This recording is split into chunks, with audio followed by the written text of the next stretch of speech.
नमस्कार और आज की इस खास चर्चा में आपका स्वागत है। नमस्कार। आज हम स्वास्तिक सृजन फाउंडेशन, जिसे एसएसएफ भी कहते हैं, उसके बारे में थोड़ी गहराई से बात करेंगे। जी। हमारे पास ना फाउंडेशन की तरफ से ही दिए गए कुछ स्रोत हैं, जैसे उनकी वेबसाइट है, कुछ और सामग्री है।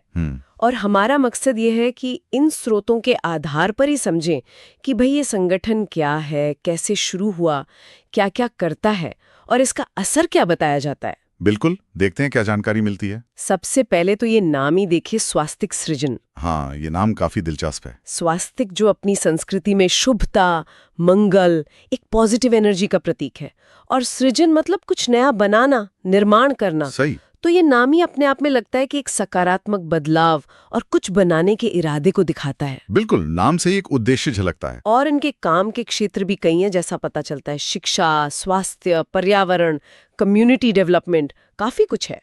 जी हाँ, कई सारे क्षेत्र हैं। तो चलिए खोलते हैं ऐसे परत दर परत, देखते हैं क्या है। शुरू करते हैं। तो ये स्वास्तिक सृजन फाउंडेशन असल में है क्या? क्या पता चलता है स्रोतों से? देखिए, स्रोतों के हिसाब से ये एक गैर लाभकारी संगठन है, मतलब एक एनजीओ। अच्छा। इसकी स्थापना 2013 में बताई गई है। और ये बाकायदा रजिस्टर्ड भी है मध्य प्रदेश रजिस्ट्रेशन एक्ट 1973 के तहत। अच्छा, यानी कानूनी तौर पर मान्यता प्राप्त संस्था है। जी हाँ, रजिस्टर नंबर 1144813 दिया हुआ है। और इनका कहना है कि ये पूरे भारत में समाज के उत्थान के लिए काम करते हैं।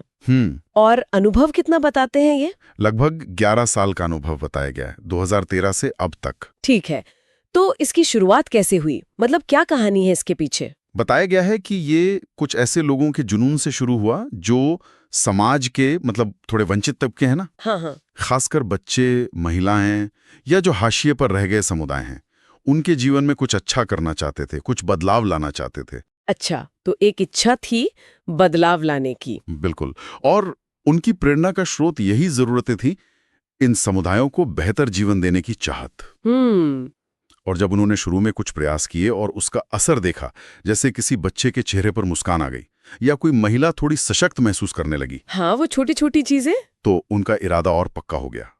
उनकी सोच यही है कि छोटे छोटे कदम भी मिलकर बड़ा फर्क ला सकते हैं। ये बात तो सही है। हाँ, और ये जो जुनून है ना, ये सिर्फ शुरुआत तक नहीं रहा, ये उनके विजन और मिशन में भी साफ दिखता है। अच्छा, क्या विजन और मिशन बताया गया है? उनका विजन है एक बेहतर और ज्यादा समावेशी, मतलब इंक्लूसिव दुनिया बनाना। ठीक है, एक बड़ा लक्ष्य है। जी। और मिशन है लोगों की जिंदगियां बदलना और समुदायों का उत्थान करना। और इस बड़े मिशन को पूरा करने के लिए कुछ लक्ष्य भी तय किए हैं, जैसे शिक्षा सब तक पहुंचाना, समाज में जो बंटवारा है उसे कम करना, हाँ, नैतिक मूल्यों को बढ़ावा देना, हेल्थ और वेलनेस के लिए काम करना, महिलाओं को एम्पावर करना, पर्यावरण को बचाना, ये सब काफी व्यापक लक्ष्य हैं। जी। और यहाँ दिलचस्प बात उनका मूल दर्शन है। क्या मतलब उनका कोर फिलॉसफी क्या है? वो मानवता और प्रकृति के बीच एक तालमेल, एक हार्मनी पर जोर देते हैं। अच्छा। उनका संदेश है कि धर्म और जाति की सीमाओं से ऊपर उठकर समाज के सभी वर्गों को एकजुट किया जाए। वो मानते हैं कि हर इंसान जरूरी है, सबका अस्तित्व मायने रखता है और सबको बराबर मौके मिलने चाहिए। ये तो बहुत अच्छी सोच है। और प्रकृति को लेकर भी उनका नजरिया साफ है।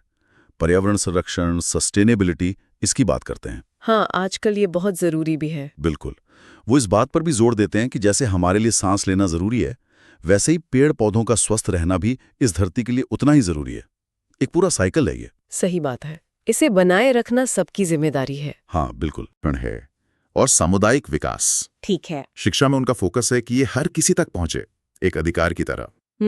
स्वास्थ्य में वो कोशिश करते हैं कि लोगों को स्वास्थ्य सेवाएं मिलें और वो स्वास्थ्य के प्रति जागरूक हों। अच्छा। पर्यावरण में वही प्राकृतिक संसाधनों को बचाना, सस्टेनेबल प्रैक्टिसेस को बढ़ावा देना। और कम्युनिटी डेवलपमेंट में गांव हो या शहर, दोनों के ओवरऑल विकास पर काम करते हैं। और इसके अलावा भी कुछ है? हाँ, वो सांस्कृतिक और कला के कार्यक्रम भी आयोजित करते हैं और समाज में जागरूकता फैलाकर अलग अलग समुदायों को जोड़ने की कोशिश भी करते हैं। अच्छा, तो इन बड़े क्षेत्रों में क्या कुछ खास पहले या प्रोग्राम्स का भी जिक्र है? हाँ, कई विशिष्ट पहलुओं का जिक्र मिलता है। जैसे एक है शिक्षा वकालत। ओके, ये क्या है? इसके जरिए वो शिक्षा को एक मौलिक अधिकार के तौर पर स्थापित करने पर जोर देते हैं और सरकारी पहलुओं में भी सहयोग करते हैं। अच्छा। फिर एक जागरूकता पहल है। इसमें वो सामाजिक मुद्दों पर अवेयरनेस बढ़ाते हैं, समाज के बीच जो दूरियां हैं उन्हें कम करने की कोशिश करते हैं, नैतिक मूल्यों को बढ़ावा देते हैं।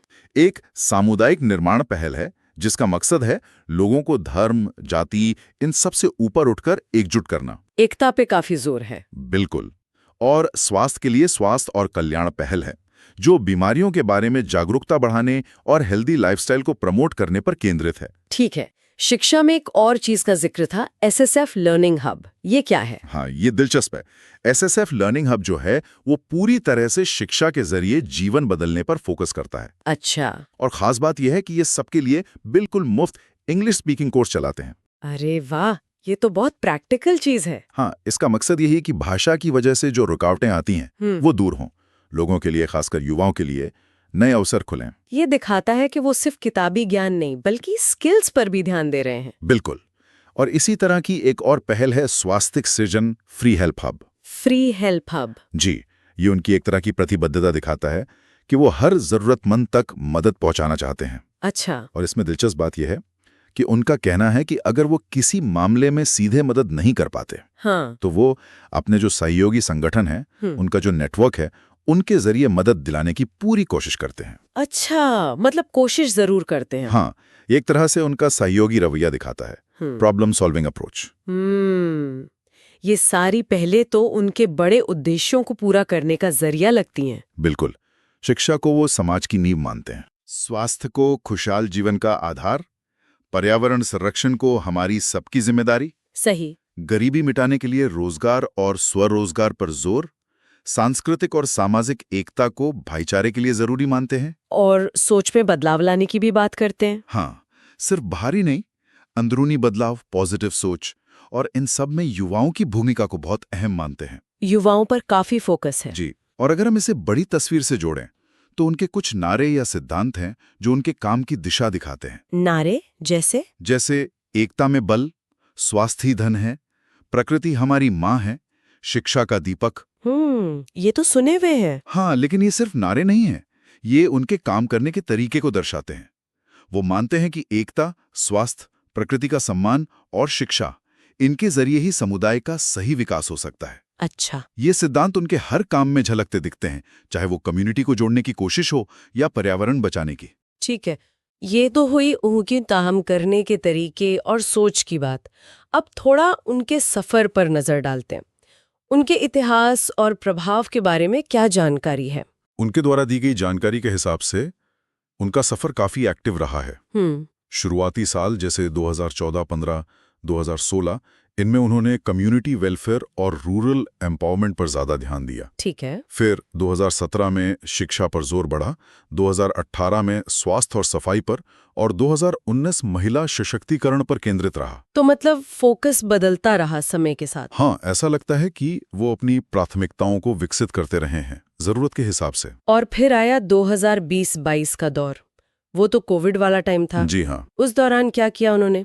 यहाँ बात वाकई दिलचस्प हो जाती है। हाँ, वो दौर तो सबके लिए मुश्किल था, लेकिन उनके स्रोतों के अनुसार उन्होंने उस दौरान काफी काम किया। जैसे मुफ्त मास्क बांटना, भोजन पानी का वितरण करना, खासकर जो मजदूर पलायन कर रहे थे, उनकी मदद के लिए रोको टोको जैसी पहल चलाई। अच्छा, रोको टोको। हाँ, और उन्होंने पीएम केयर्स फंड में भी योगदान दिया, ऐसा बताया गया है।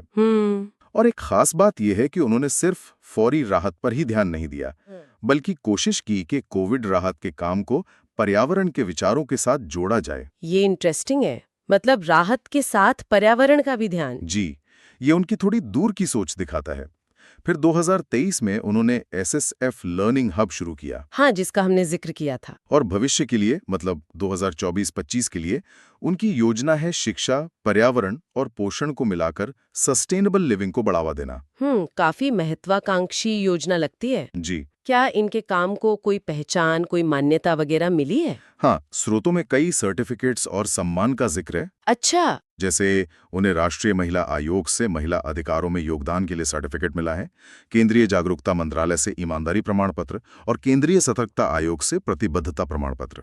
अच्छा, ये तो महत्वपूर्ण संस्थाएं हैं। जी हाँ। इसके अलावा सड़क सुरक्षा प्रतिज्ञा, हर घर तिरंगा और पुनीत संकल्प जैसी राष्ट्रीय पहलों में उनकी भागीदारी को भी मान्यता मिली है। तो काफी सारे प्रमाण पत्र हैं। हाँ, उनका कहना है कि ये प्रमाण पत्र उनके प्रयासों की पुष्टि करते हैं। उनके कुछ खास अभियानों का भी जिक्र था शायद, शिक्षा समानता, सभी के लिए स्वास्थ्य, ये सब। जी हाँ, संक्षेप में बताऊं तो शिक्षा समानता अभियान का मकसद है जो वंचित बच्चे हैं उन तक शिक्षा के बेहतर मौके पहुंचाना, जैसे स्कॉलरशिप्स देना, स्कूलों को मदद करना। ठीक है।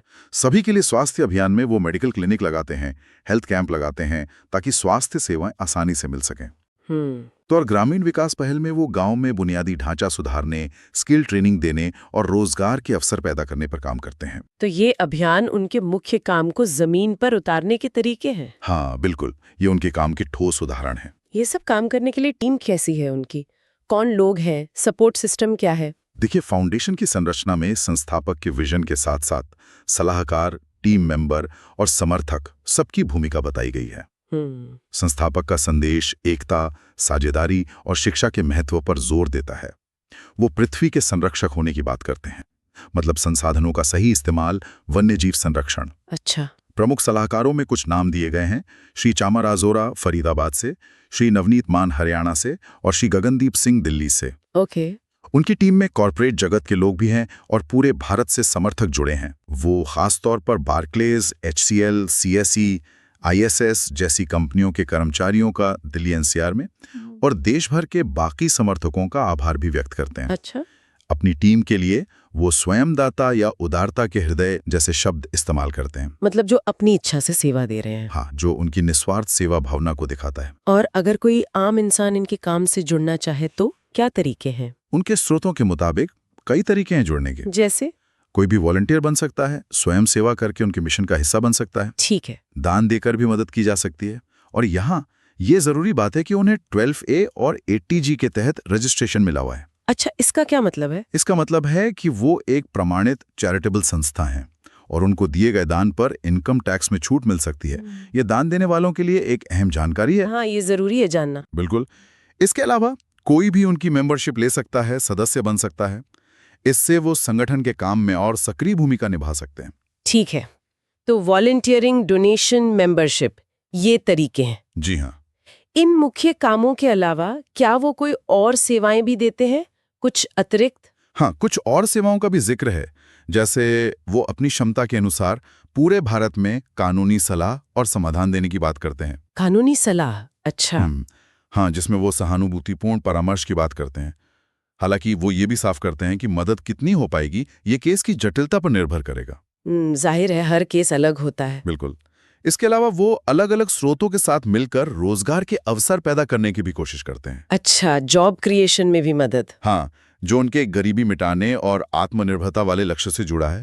उनके ब्लॉग पर भी शिक्षा, सामाजिक जागरूकता, ग्रामीण विकास जैसे विषयों पर लेख मिल जाते हैं जो उनके विकारों को और समझने में मदद करते हैं। ठीक है।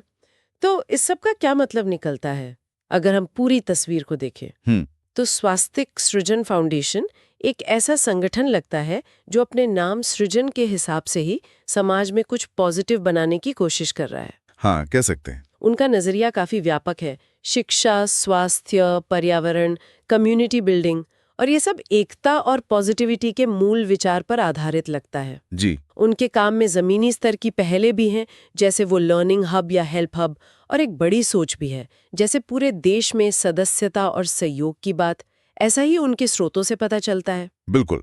और जो बात ध्यान देने लायक है वो है उनकी अडेप्टेबिलिटी, मतलब बदलते हालात के अनुसार ढलने की क्षमता, जैसे हमने कोविड वाली प्रतिक्रिया में देखा। हाँ, वो जरूरी है। और उनकी भविष्य की योजनाएं जो शिक्षा, पर्यावरण, पोषण, इन सबको जोड़ने की बात करती हैं, यह दिखाता है कि वो लॉन्ग टर्म सोच रहे हैं। और सामूहिक कार्यवाही, मतलब कलेक्टिव एक्शन, और अलग अलग समुदायों को एकजुट करने पर उनका जो जोर है, एकता में बल, सामुदायिक निर्माण, ये उनके काम का एक मुख्य हिस्सा लगता है। सही। ये इस बात पर जोर देता है कि वो मानते हैं कि असली बदलाव अकेले नहीं बल्कि मिलकर ही लाया जा सकता है। बिल्कुल। ये एक महत्वपूर्ण सवाल भी उठाता है, या यूं कहें कि एक सोचने वाला बिंदु सामने लाता है। हाँ, कि जब हम ये सामूहिक कार्रवाई और एकता की बात करते हैं, जैसे इन स्रोतों में बार बार सामने आया है, जी, तो समाज के अलग अलग हिस्सों को पॉजिटिव बदलाव के लिए एक साथ लाने के वास्ते व्यक्तिगत स्तर पर और सामूहिक स्तर पर और क्या कदम उठाए जा सकते हैं? ये सोचने वाली बात है। ये एक ऐसा विचार है जिस पर हम सब सोच सकते हैं। ये सीधे तौर पर स्वास्तिक सृजन फाउंडेशन के बताए गए मूल विचारों से जुड़ा हुआ है। बिल्कुल। तो आज की चर्चा यहीं समाप्त करते हैं। जी।